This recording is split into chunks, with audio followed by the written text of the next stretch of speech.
Hey guys, welcome to the video today. In today's video, I'm going to show you an easy test that you can do on your vehicle before you go and get it emissions tested that will give you a better idea if your vehicle is ready to pass the emissions test or not. This is an OBD2 code reader, and there are lots of these out there to choose from, and they vary in price from inexpensive to expensive. But the feature that you need on your OBD2 code reader in order to perform this test is called IM Readiness, and that stands for Inspection and Maintenance Readiness. And if your vehicle is 1996 or newer, you will most likely have the port that this connector hooks up to on the driver's side underneath your dash.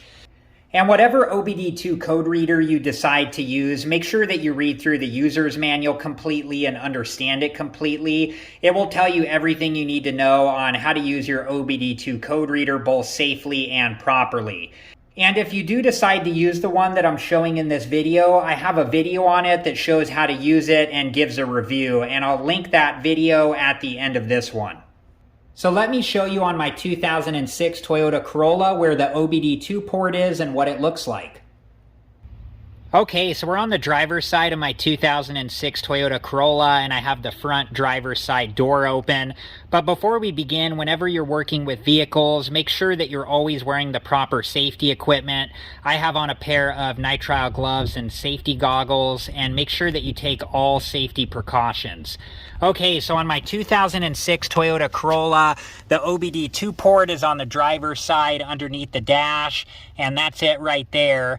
And if you notice, it's longer on the top and shorter on the bottom with angled sides, so just make sure that you hook up the OBD2 connector the correct way. Okay, and once you have the OBD2 code reader hooked up, you do need to turn your vehicle to the on position.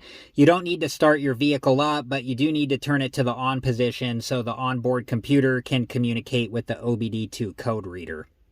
Okay, and then you can see that there's an on-screen option called IM, or there's a button on the OBD2 code reader called IM. Either of these options will take us into the IM Readiness option. We'll just select the on-screen option, and then the OBD2 code reader communicated with the onboard computer, and this is the screen that pops up.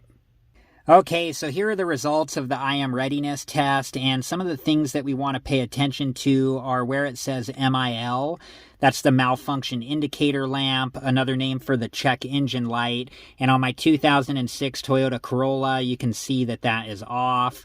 And then up here where it says 1, that lets us know that there is one diagnostic trouble code stored in the onboard computer. And then where it says 0 below it, that lets us know that there are no pending diagnostic trouble codes in the onboard computer. And this information is important because if you do have a diagnostic trouble code stored in the computer, that can affect whether or not you pass the emissions test.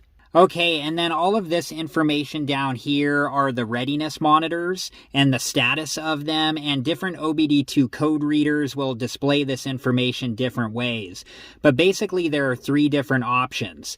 The first option is that the readiness monitor has completed its testing, and on this OBD2 code reader that displays with the green check mark that we see.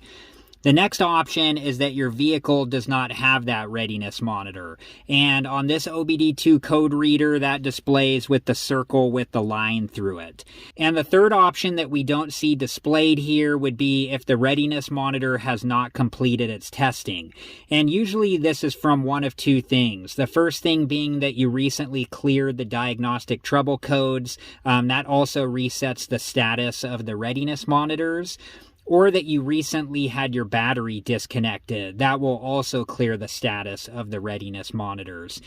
And if you have one or more of your readiness monitors that has not performed their testing, that's an indication that you may not pass the emissions test. And in order to get the readiness monitors to perform their testing, you have to complete drive cycles on your vehicle, and different vehicles have different drive cycles, and you'll have to refer to your dealership to get that information. But generally speaking, to complete a drive cycle, you have to do a mix of highway and city driving over the course of a couple different days.